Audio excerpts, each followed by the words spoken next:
And now it's time for Photo Booth Live Chat with John Young.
And now it's time for Photo Booth Live Chat with John Young.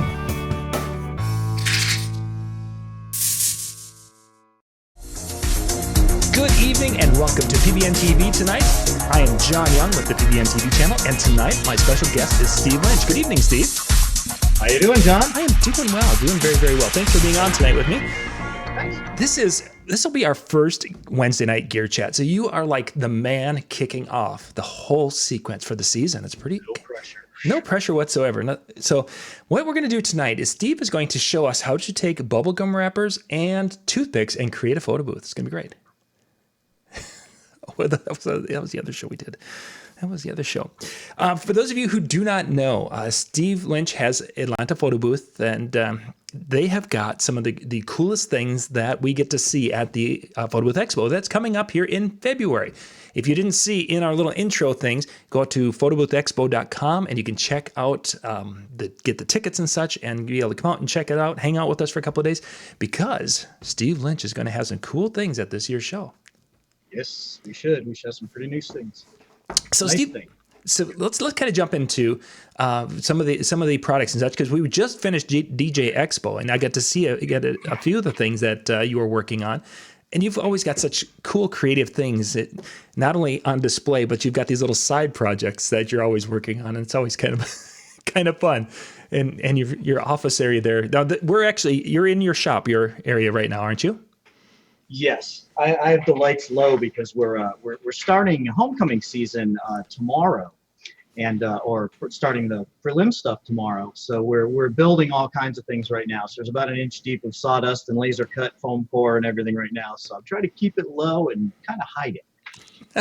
Nice. Yeah, so it's that time of the year, the busy time of the year. So let's kind of jump into. I wanted to kind of go through some of the products and such that you have with Atlanta Photo Booth, and really kind of look at for the different boothers out there, the people who are experienced at this, or some people who are looking to get into this, some of the different options and ways that they could use that and add that to their company. Okay. So, would you like me to start through? Basically, we offer all different styles. So we go from the DSLR types, which are the more high-end quality photographic type of stuff, all the way down to the novelty type of things, and everything in between. And we've tried to hit on, over the years, all of the niche-y things that have come along, and it's helped us grow a pretty good portfolio. And I've pushed the envelope a couple of times and tried to introduce things that, the world just wasn't ready for. But, we've pretty much drawn the line as of now with, our Rover. So now we have the one that, you can drive around at the events and take two people and everything, which has just been, it's been amazing. I mean, if you can remember the days when people first saw a photo booth at an event and they were like, oh my God, this is the greatest thing in the entire world. Well, as people have seen photo booths more, they get a little harder to impress. So you've got to kind of raise the bar, whether it's with your presentation and your backdrop setup and your, photo experience, or driving a robot that talks up to them and saying, hey, notice me, let's take a photo. Yep. So it's been pretty nifty. Yeah, and it's been kind of a neat progression to watch every year when you're bringing some new things out to it. It's like, oh, that is so cool.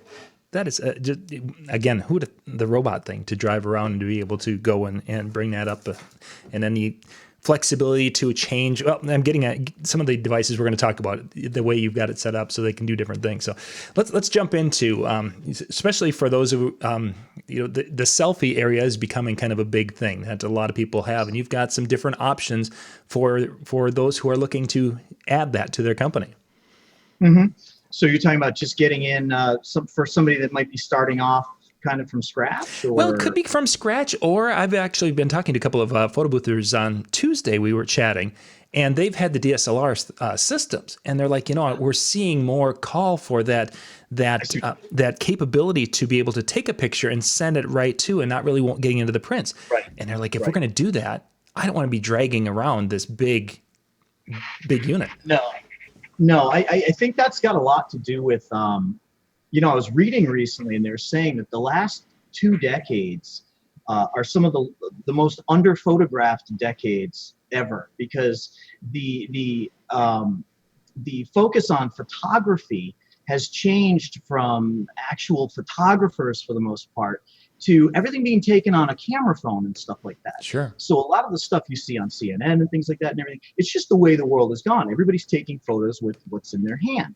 So you're absolutely correct. A lot of the focus, especially with the millennials and stuff like that just have placed zero value on actual tangible photographs, and everything exists in the cloud for them.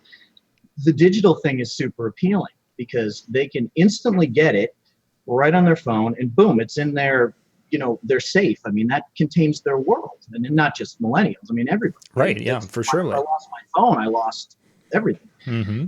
So, we came up with a few different options for that, and that was where the Venue Pad came from. And the Venue Pad is, as you've seen, I have a little video and a couple other things I can show you. Yeah. The Venue Pad is actually, let me bring that up right here. Let's see if I can do this. Is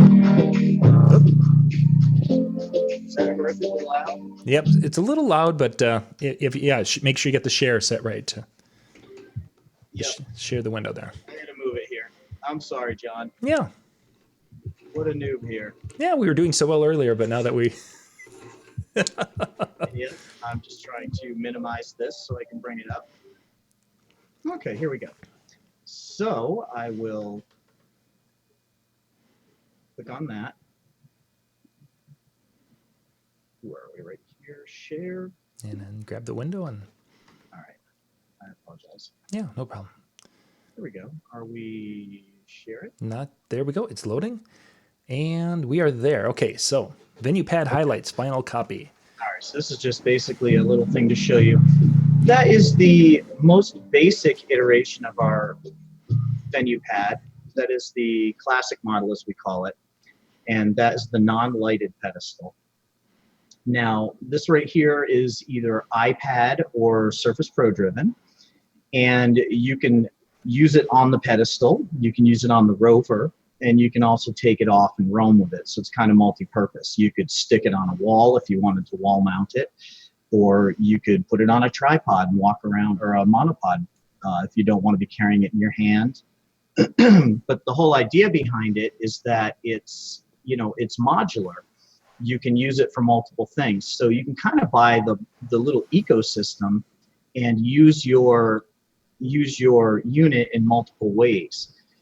And I wanted it to be a lower cost and more accessible item so that people that wanted to add additional photo booths to their roster, for example, could easily do that without, having to invest in another, very expensive booth.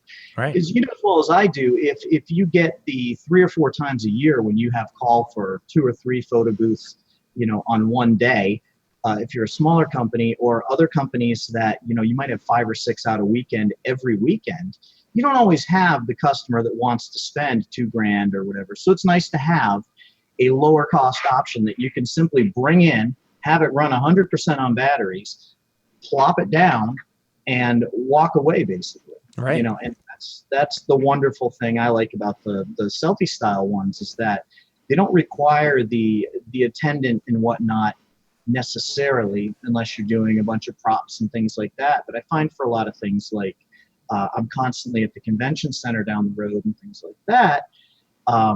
They'll call, they'll say, we want a photo booth in my booth. And then two other people will call and say, we want a photo booth in our booth. So I'll have, set up in the Monster booth, and then I'll be set up in the Etna booth, or I'll be set up in something else. I get them all ready, and I say, I'll be back at 5.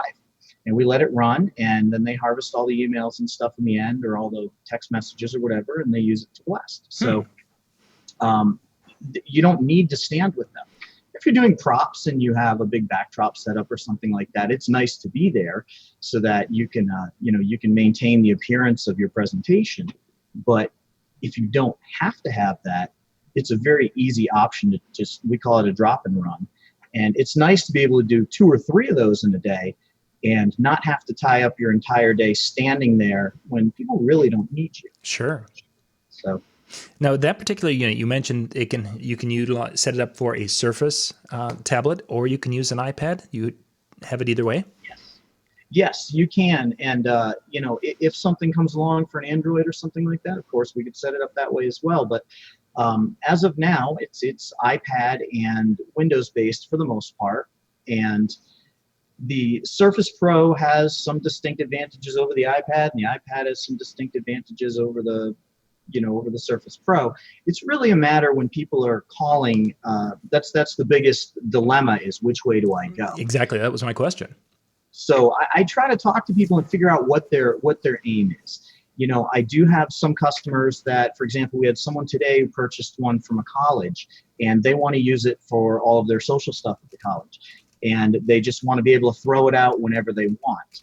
Well, they also had some other things that they were concerned about feature-wise, where they wanted to be able to do animated GIFs. They wanted to be able to print if printing was necessary. They wanted automatic uploading to Dropbox. They wanted the ability to wirelessly share to the in-house AV system, a bunch of things like that. Right. So based on their criteria, we kind of figured that the Surface Pro was their better option for that, because of the flexibility and the ability to do things like, a lot of people don't realize, with all the new Windows devices, Windows will wirelessly stream using a $29 adapter, will wirelessly stream to any TV. You just plug the little thing into the back of the TV and boom, you have wireless video.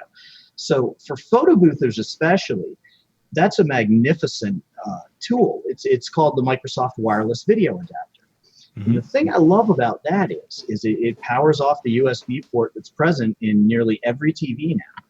And you simply swipe in from the right on your Surface Pro or your computer, and you choose connect, and you see the little wireless thing there, and then boom, instant second monitor. Wow. And it works for up to 200 or 300 feet. Now the refresh rate, being a Wi-Fi based product, is naturally not going to be something you're going to want to be playing high def video on or something like that. But for a photo slideshow or for mirroring your live screen or something like that, it is primo. Wow. So that's something I absolutely love. And I also love the ability for, for example, like Darkroom is the software we gravitate towards. And Darkroom allows you to set up, wireless sharing, basically, where if you plop a router down, anybody using, taking photos on the Venue Pad and stuff like that can actually view the slideshow real time on any web-enabled device. I mean, they could have a Kindle Fire or a 1986 laptop, whatever. As long as it can get on the internet, they can simply either scan a QR code or type in your IP address, and they can view all of the slides, all of the photos as they're being taken, and share them from there.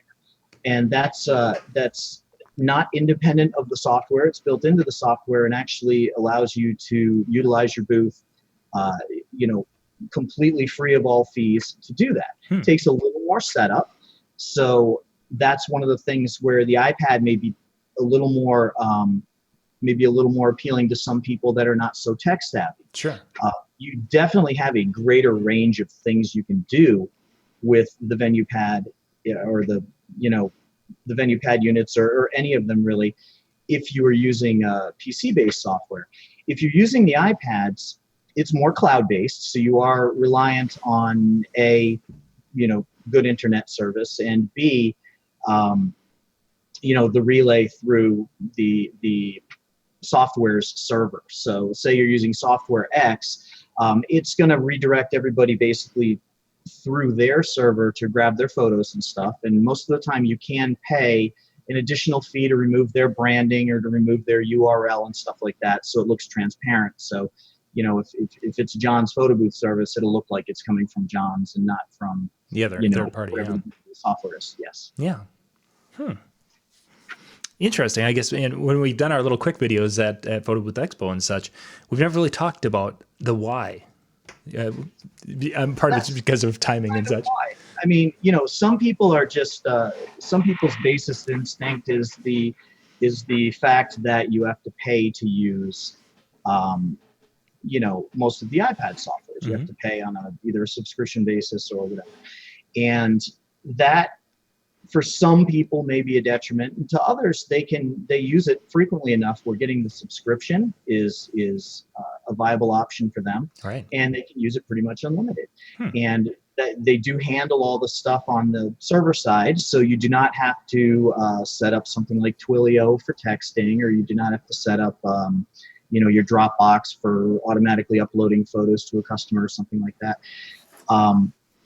A lot of that is handled that way. So that's kind of the pros and cons. The iPad is very, very simple, but does not offer the feature set that not everybody really uses.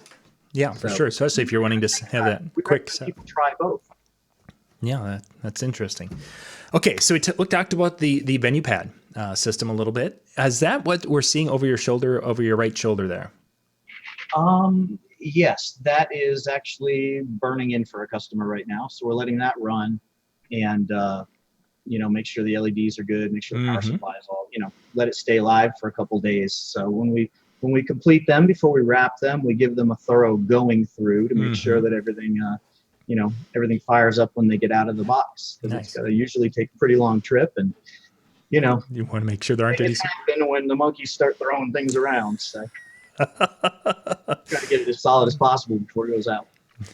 But yes, that is what you're seeing back there. That is the lighted version. And if you see on our website, we've got tons of photos of them. I do have some as well, and I don't know how often you want me to keep sharing things on here, but I can actually bring that up real quick and show you. Let's see here. This should be a little easier. So let's see what you had. And this is the non-lighted version. Okay, I will spare you that. But basically, that gives you the ability to have a wider surface. People express the desire to have something that could be wrapped or branded, and they also wanted a little bit of bling on it. So we did side lights and everything like that. So you got a little more imposing base. And that really worked out well for us because we were able to put in, integrated power and data and video pass-throughs and stuff like that. Nice. So that somebody does not have to, run cables through a unit or disassemble it to hook things up. So say you want to pop the top off and go roaming, you can simply pull your little things out right there and take it and go run around the party for a while and come back and park it again. And if you happen to be printing as well, so like if you're using the Surface Pro, when you come back and park, it'll actually spit out all your photos. And one of the things we like to do is we actually set up, I made this really cool wall with these, hang on a second here. Got these really nifty little, they're basically LED clothespins. Okay. They're string lights, but they're LEDs. And we string those up. You ever been on a cruise ship and how they take pictures of you all day, and at night you can walk around and see them and purchase them or something like that? Yeah, I've heard of that. Yeah. Yeah.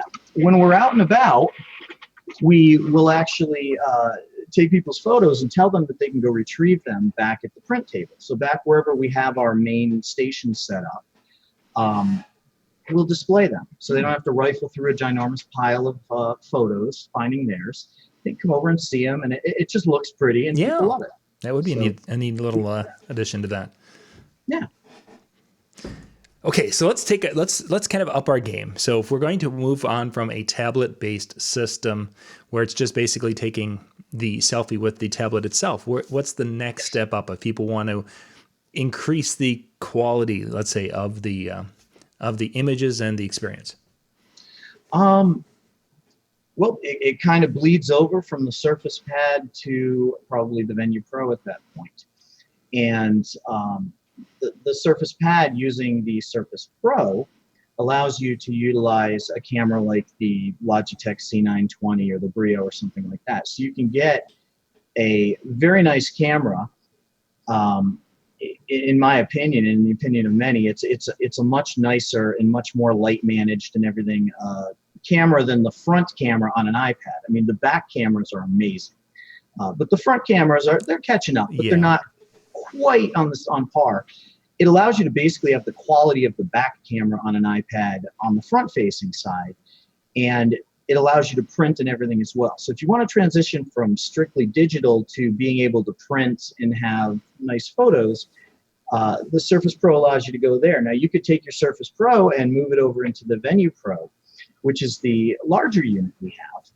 And that is, let me bring that up. Yep, bring that up for us. Yep, that is the larger brother to the, where are we? You mentioned the Logitech 920 camera. Yes. Is that what you're using right now? 920 or 922. Essentially the same camera with some different software enhancements with the 922 for people that do streaming, Twitch streaming and things like that. So that is the one that we've been using. I like it. I like the light management. I like everything else. Yeah, you look fabulous. You look like, like you're 25 years old. Well, thank you so much. So, I mean, it's absolutely fabulous. Now you're making me turn red. I mean, I have to readjust color on here. But the Venue Pro or the C920 is a wonderful camera. It does animated GIFs and things like that very well. It does video clips very well. The built-in microphones are actually very nice. So if you want to do video messaging or something like that, sure, it works. And it also takes stellar photos. Now, you and I both know, when you're printing a 4x6 or 6x8 or something like that, it's not necessary to take a 28 megapixel photo because it takes the software, 40 seconds to compress it down to the usable size that you can use. So I used to be really anti-webcam and stuff like that, but the technology has come along so far now. And if you take the time to go in and set it up manually, you can get stellar results. So if I turn off auto right now, it makes me super pasty white and blue. So I don't like to use the auto. I like to go in and kind of readjust it in the beginning. Yep. And that's what we've done with ours also. So there are some nights where I look at our images and it's like, why do I look so white and horrible bad? Yeah. Oh, yes, I haven't turned on the proper settings and such to add a little color. So yeah, the 920 is a great little one. And you said the Venue Pro can utilize that camera and be able to give you that capability to get that better image. Yes, it can. So you can utilize that and you can also go, once again, roaming with it, take it off, and then come back and park it and print, which a lot of people like, because there are a lot of people that still do appreciate. I find that for weddings and stuff, especially, that is still the generation that places value on a hard copy photo. Mm-hmm. People still seem to like that.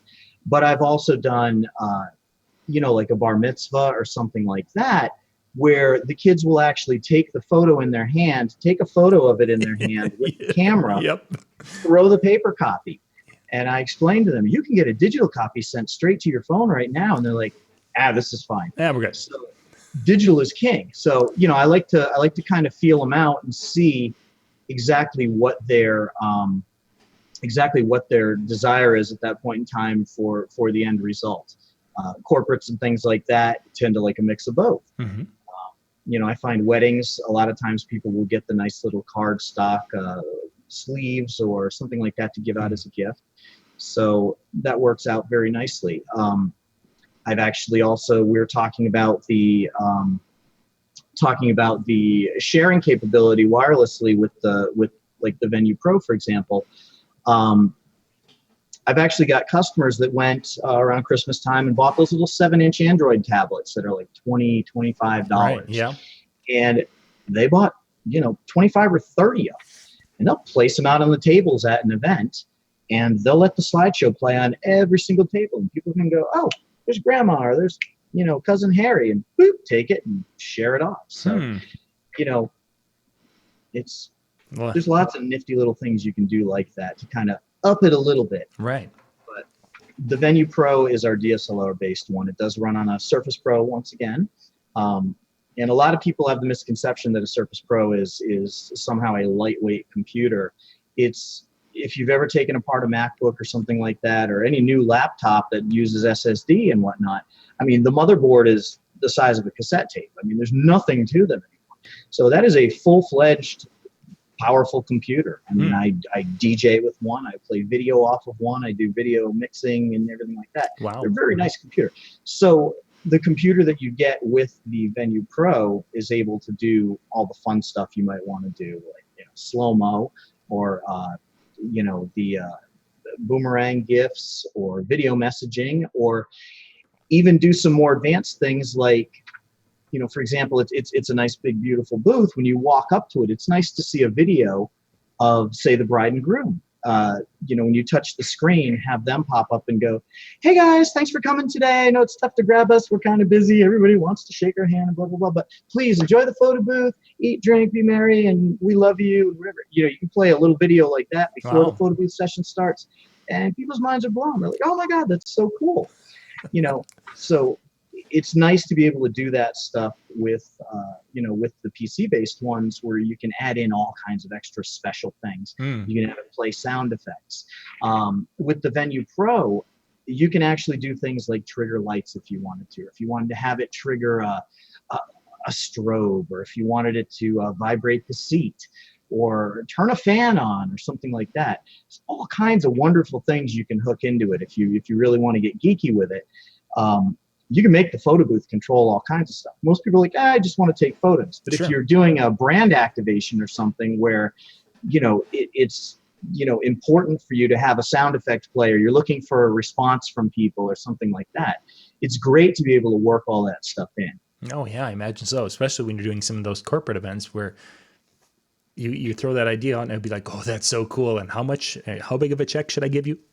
Yeah, I mean, that's a wonderful thing when you can really personalize it for a customer. We've done one where we set up a frame, and it basically looked like on the video clip, it was like those YouTube reaction videos. Okay. And what people did is when they started the photo booth, it played them a couple of little video clips, and the whole idea was to show your reaction. And the final clip had the overlay, so it looked like you were a YouTube thumbnail almost. It was really neat. And that's one of the cool things you can do to bring it beyond a photo booth. The animated backgrounds now that you can do, or the animated GIFs. I mean, you see people do things like put somebody in a snow globe, or have the disco lights going in the background, or have aliens fly by, or whatever. Yeah. Or a dinosaur in the background looks like he's going to eat you or something. It's all cool stuff you can do with the modern software now. So it's all part of the experience for a customer. You always want to try to up it a little bit more. A lot of people will just take it and plop it in the corner and aim it at the wall, or just throw up a backdrop. We like to build scenery and stuff like that. So I will do things like, here, I got one I can share here. Sure. It's from the backside of the Venue Pro. But this is actually, and we're not finished at this point. This is pre-event. But, we put up the nice boxwood wall, some little poofy stuff and everything. And this was just for a school dance. I mean, this wasn't a corporate activation or anything. And wasn't a huge fan of the photo booth sign, but one of the teacher's husbands laser cut it or laser etched it, so we had to stick it on there. Oh, there it is. But, yeah, they could have done a little better, but we're not going to complain. But see, that's something very simple right there. Now, I've gone beyond that, and we've had a couple we did, like one for Netflix, for example.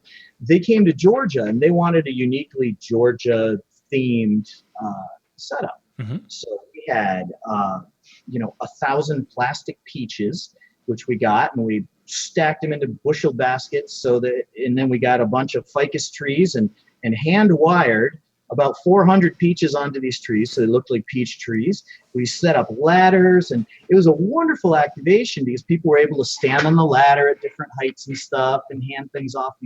And it was something beyond just having a step and repeat or a flat backdrop. It was a truly immersive setup. We've done the same thing with some of the old-timey photos and things like that, where you have things in the foreground, things in the background. So, if you want to talk about how you can increase the revenue from a photo booth activation, that's one of the things, is to get really creative with what you're offering. I mean, the flat backdrop looks nice in a photo, but in the room, when you have the whole experience going on over there, that's a huge, huge moneymaker. And People just love that. Yeah, that stands out because it's different than what you see, what's become kind of commonplace. And it justifies a much larger check as well, Which And ultimately, a lot of times people will, it took us a few times. We do a lot of corporate work in other areas, and I just had to learn to start asking. When people call for a photo booth, or people call for lighting, or people call for whatever, I'd start asking about everything else. And that's how we started getting all of the AV and the photo booth stuff together. And a lot of times when you ask somebody, you say, what type of budget are you working with or whatever? A lot of times I was just floored at what people actually had allocated as opposed to what I was charging. So we just kind of I think we can work within that. And then we just try to really wow them with what we produce. And if they're thrilled, they'll call you next year or the year after. And you just keep making them really nifty photo booth experiences that aren't just the flat backdrop. And they just keep coming back for more. Can you do this? Can you do that? Yeah, sure. Excellent. Some good tips and nuggets you're dropping in here as we're talking about the gear tonight. Let's continue on because our time. I don't want to take up too much of your evening. No, you're fine. The next stage. So we've talked about our pad, the pad base, the Venue Pad. We've gone to Venue Pro. Now, if somebody is wanting to kind of up their game a little bit more, what's the next step? Okay. One of the things that has been a huge attractant, especially to the younger brides and things like that, is the mirror booths. And the mirror booths they're a unique beast.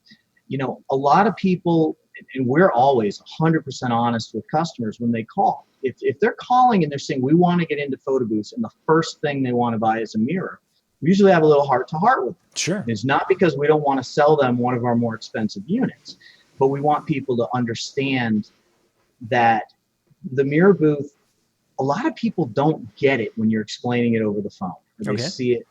It's an experience.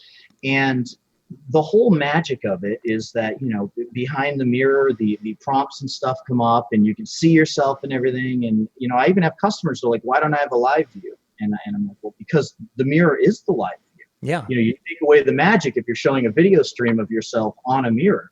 So, we'll set it up that way.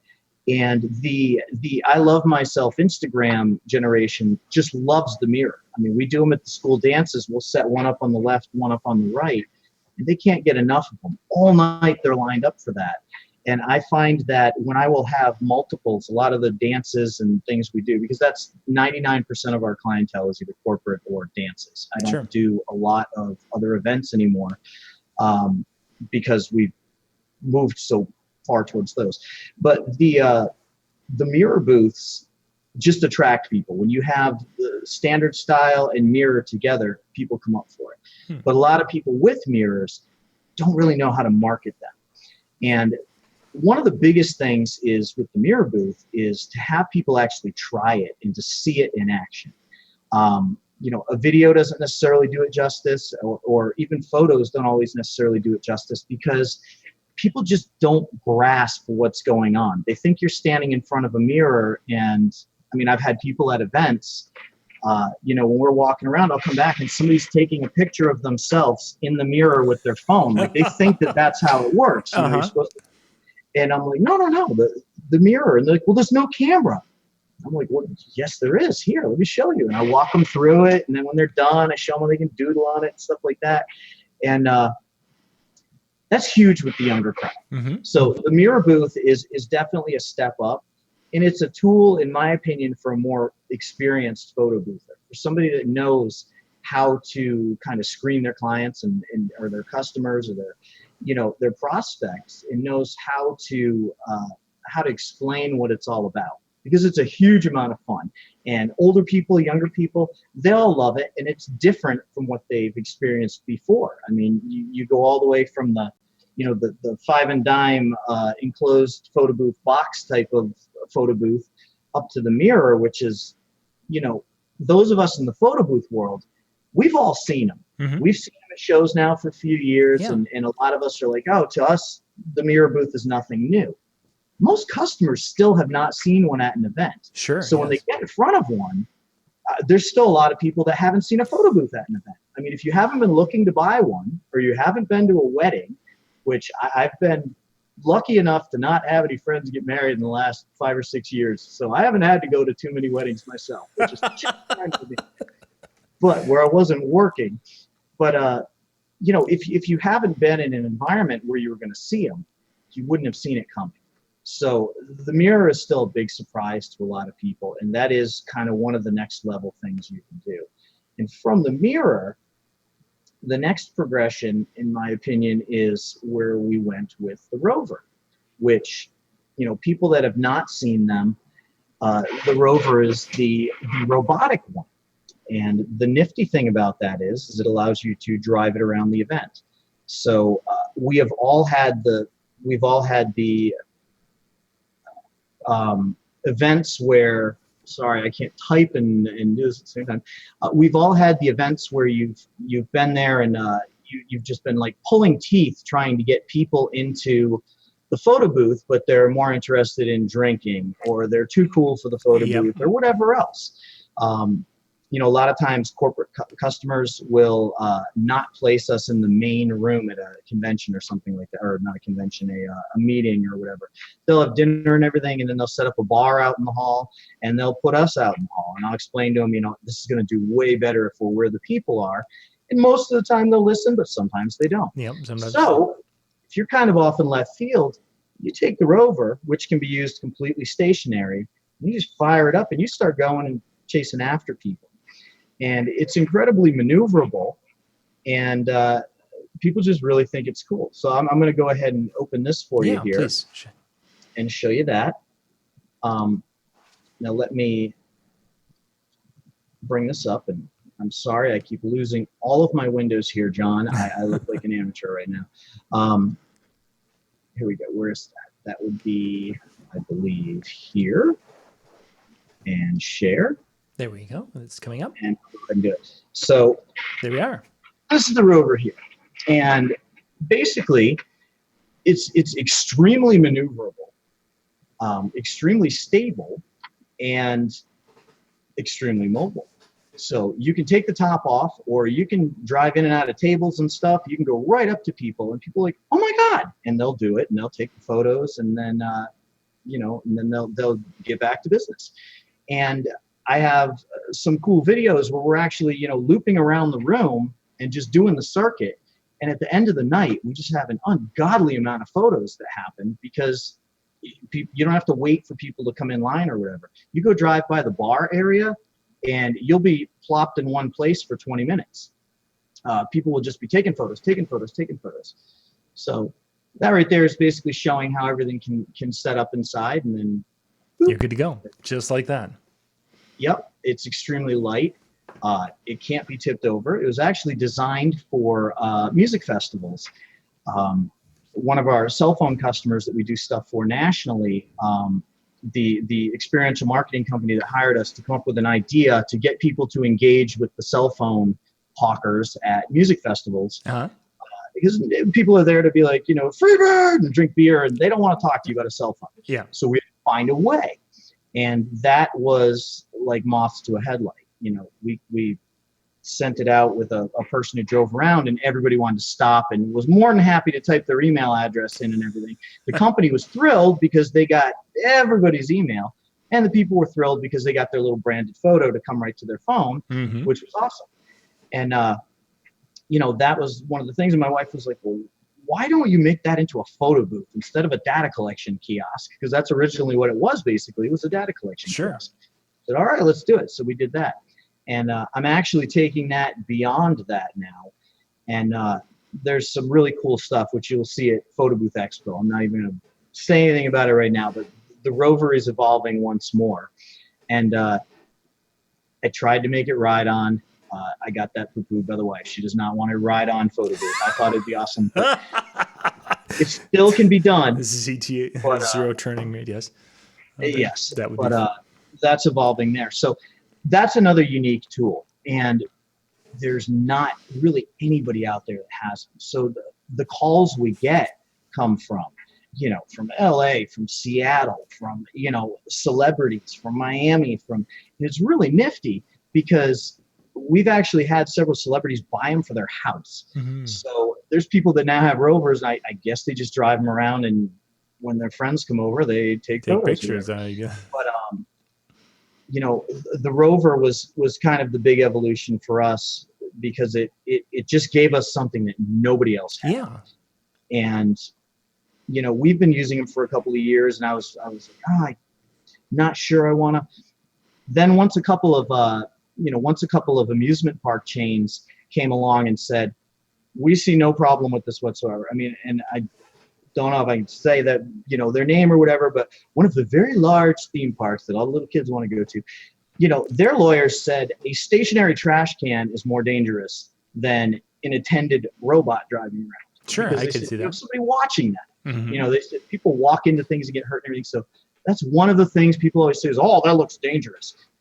It's low enough where it can't hit your ankle or anything, can't hurt you, it can't tip over, and it's completely safe, and it's safe enough for places that have very litigious customers to feel that it's safe. So we're good. And if you see now, a lot of the grocery stores have got those little spill robots driving around unattended, if you've seen those. Yep, we have. Yeah, I thought that was really funny. Somebody was like, Lynch, is this your photo booth? Send me a picture.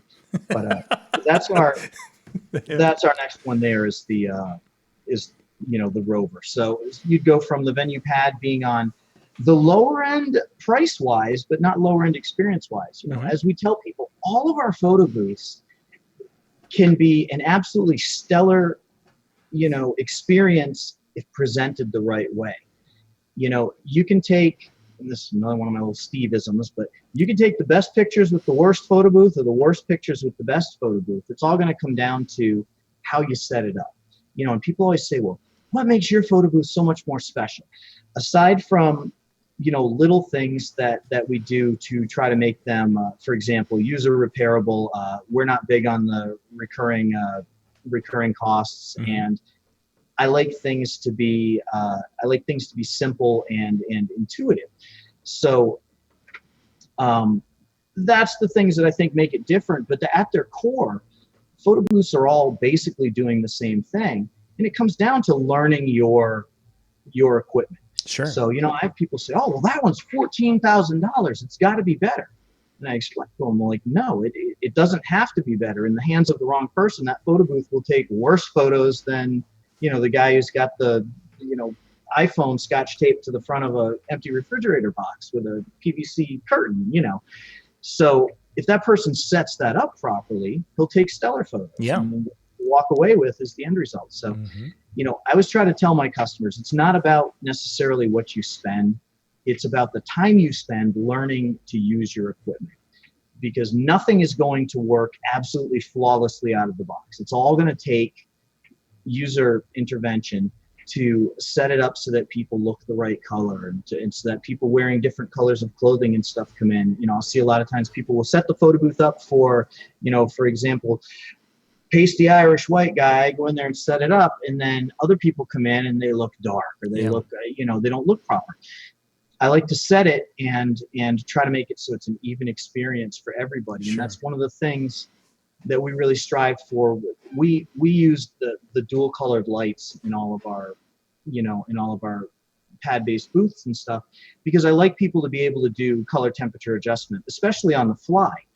A lot of people ask, why don't you have the colored lights around the ring? Well, that's why we put them in the base and other places. You know, your bling is for one place. You don't need the bling when you're taking photos. You know, a standard LED strip is not necessarily going to give you the most accurate color reproduction when you're working with the camera. Mm-hmm. So I like having warm white and cool white, and you can overcome, you know, nasty can lights or something like that above you, and lets you take nice photos. So I always like to look when we're taking photos and see, especially if you go roaming around for a while. Yeah. You want to plop the top off and you want to go walking around the event.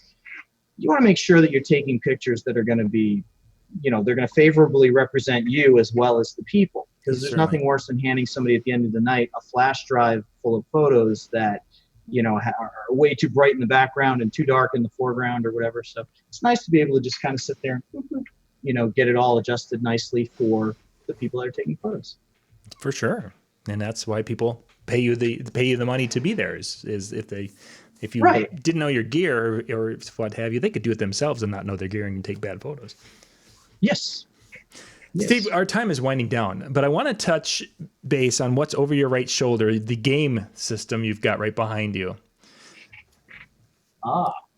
Yes. We need to talk about that. And that's not a specific photo booth thing, but. No, it's not. As you know, most of our business, like I said, we do schools and corporate. So we get a lot of oddball requests for certain things. We had a NASCAR speaker at one last year, and they wanted to have a driving experience for everyone. So we set up a bunch of, you know, virtual driving stations and whatnot. And I found that, you know, a couple of years ago, one of my customers actually hired a company out of, I believe, Charlotte or something. And these guys charged like $4,900 to come down and drop off 3 video game machines. And these were 3, like Galaga and Pac-Man and something else. I mean, they were just 3 games, and that was it. And people stood in line all night to play them.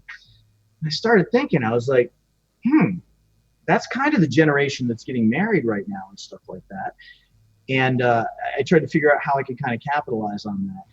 And I'm finding that, especially with a lot of these millennial weddings and whatnot, they're deviating from the traditional norm, at least down here. Yep. You know, we're getting a lot of these barn type weddings. I mean, we have people, you know, did a wedding, they had a BB gun range set up where people could shoot cans and stuff. You know, I've been renting out video game machines. You've seen probably the big trailers that come and people can play Xbox and everything like that. Well, that's fine, but setting up gaming systems at an event is not the same as giving them a, you know, like a stand-up system where they can go and find all of the games that they remember. I mean, that was the babysitter to a generation. I mean, Nintendo, Sega, Atari, you know, that's what we all grew up on. The games that you had to just hammer on for 4 weeks to get through. Now they're like watching a movie that you sometimes interact with or shoot something. These other games were just straight up, you know, can I keep the button clean long enough to, you know, tap a million times? So anyhow, these systems that we build now are, you know, they're based around simple microcomputers, but we're utilizing game ROMs from all the classic stuff that's now out of print and whatnot. There's all these enthusiast groups online that share this stuff, and you'll see like at a lot of the big box stores and stuff now, they're selling these cardboard video game cabinets for, you know, $1,000, and they come with 4 games or whatever. So we wanted to make something that was a little easier. I can bring 6 or 8 of these out to an event and plop them, and I just figured on a whim I would try it. Cocktail hour at a wedding, oh my God, people are just wearing them out. They'll be out there just, you know, and they're bonding over it because they remember, you know, oh my God, my cousin and I used to sit in the basement and play Contra for hours, and they're over there playing Contra like they used to back in the day. And it's just the generation that remembers it. This is the gaming generation that's coming of age right now. They all had that stuff. So it's wonderful to bring back the retro stuff because retro is cool now. You see Nintendo's releasing the classic stuff. PlayStation's replacing, you know, but these are, you know, just one little console. With these now, you can load in pretty much anything you'd like. So you just have this, I mean, I think there's 2,500 games on there. Oh my goodness. I've never heard of half of them, but all of the classic stuff is there. So we started building those and renting those ourselves. I did bring it to the DJ Expo just to kind of put it out there. I completely expected to be flamed, and people would say, that's just stupid. DJs have no... Those of us that have ventured more into the production side and realize that there's a lot more you can rent to people, that, you know, like people say a lot of times, you could be the $800 DJ on the $300 or the $3,000 stage, or you could be the guy who drops off the $3,000 stage and walks away and comes back 5 hours later. Mm-hmm. You know, a lot of the stuff we've done with our business has been based around that kind of premise. So like with the pad-based booths, my whole reason for gravitating towards those originally was I wanted to be able to drop them off with some of our other stuff. So I can send somebody gaming machines, I can send them glowy furniture, I can send them a small stage, I can send them a photo booth, I can send them whatever. And it's all stuff that doesn't take a lot of interaction. So they can rent this stuff from us, and I can have a heck of a weekend and still leave and go fishing on a Saturday. So I am really into the rental part now, to the point, or to the, I'm into the side of it now where I don't necessarily have to be there. Sure. A lot of my photo booth stuff now, unless, like I said, it's a corporate activation or something that requires me to stand there. We have a lot of customers in the Atlanta area. I don't like to step on my customers' toes with things like weddings and things like that. So I've kind of stopped going to most of the bridal shows and whatnot, because I have a distinct advantage over people in my area that have purchased from us, and I don't want to try to overshadow them or whatever. So we kind of just made a conscientious decision to not do as many weddings, to not step on, you know, our customers. But the corporate stuff and everything, I mean, that's our bread and butter. That's what we've done for years. And most of my customers are not in that arena. So we, you know, we're all in on that. So, yep, that is, that's one of the things we do now. And that can also be used in another way. And a lot of the DJs, just do the earmuffs for a minute because you're not going to like this. We have found that I started getting calls, and I don't know where it came from. I started getting calls for jukeboxes. Yeah. People wanted jukebox rentals, and not a laptop or whatever. They wanted a jukebox, like a pizza shop jukebox and whatnot. So I've started refurbing old jukeboxes, and I've found that a lot of these hipster weddings and stuff like that, where the whole thing is not, it's not based around sparkle fountains and dancing on clouds and everything like that. It's danced around drinking craft beer, maybe some axe throwing and whatever else. And people online the other day were giving me crap about that, because I was talking about the non-conventional weddings being a gold mine right now. Yes. You know, there's weddings that I've done rentals for that they don't use a single LED light or whatever. They're using, you know, string lights and whatnot. They want a jukebox. They're not dancing. They're listening to, you know, indie music and whatever else. And stuff. It's wonderful when somebody can walk up and instead of going up and being like, hey, Mr. DJ or whatever, they don't want to dance. They just want to go up and see. I wonder if this guy's got this Frank Sinatra song. They put it in. They wait. When the song comes up, they're all happy. And so that's part of the little rental ecosystem we've been doing now. Now, it does not replace a DJ at an event where dancing is going to be the, you know, I mean, I am a DJ, and I do not want to be replaced by a jukebox or a robot that's going to do it for me. But there are customers that don't necessarily want that. So to be able to charge somebody $900 or something like that to drop something off and come back 4 hours later is golden, especially when they're renting a few other things. And now you find you have a $2,500 rental that you don't even have to be there for. So people that get into photo booths, I always tell them, look at events and see where you think you might be able to improve upon that and add that stuff to your stable. Yeah, for sure. Yeah, there's so many possibilities out there. So I had a question. What was the weight of the gaming system that you have, that podium right behind you? That gaming system, I told you I wasn't wearing pants. I lied. Yeah, I see. You already showed us your shorts. Shorts, yeah. This right here, I think, is about 14 pounds.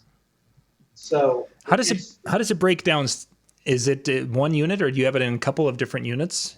No, that right there is the tabletop unit. That one actually can go on. It can go on a pedestal, or it can go on. A lot of times, what I'll do is I'll set them up on a longer folding table with a nice little scrim thing on it or whatever, and I'll set them up back to back. So we'll have like 6 on a 6-foot table. Yeah. So people can stand there and do that. Or you can put them on the bar or whatever. but we can also make them with a, we can make them with a bottom base on it. It was more to show at the show right now. I found that most people that want them in some custom configuration, and I think that's totally cool because they have a dream of what they want it to look like. So that's what we're trying to do. Nice. Very nice. Steve, we've got to wrap up here. For those of you out there watching, in the description of the video is the link to Atlanta Photo Booth. You can go down, click on that, and head out and check out what Steve's got on the website. He's got a lot of the products we've talked about tonight with the different Venue Pad and the Venue Pro and the Mirror booth. The gaming stuff, not there yet, I don't think. I don't think you had that. It's there, okay, but I'm kind of swamped in photo booth stuff right now. So, in order to put the finishing touches on that, I'd like to have a little bit of downtime to really just get it. So it's still kind of in the, you got to be a little bit geeky, arena right now. I want it to be absolutely turn on and it's ready to go ready. Excellent. So excellent. Those are. I'm excited to see how those evolve when we meet in February at Photo Booth Expo. That'll be pretty cool. They're getting there. It'll be great. Steve, once again, thank you for being on tonight, and thank you guys for watching. We will be back on Monday night on PBN TV, where we're going to be talking to users out there like yourself about how you're making money with your photo booth. And then Wednesday night is our gear night, where we talk to a different manufacturer out there about some of the gear available for us in the photo booth industry. Steve, once again, thanks for being on tonight. Thanks, John. Thanks for having me. We'll catch you guys later. Good night, everybody. Have a great night.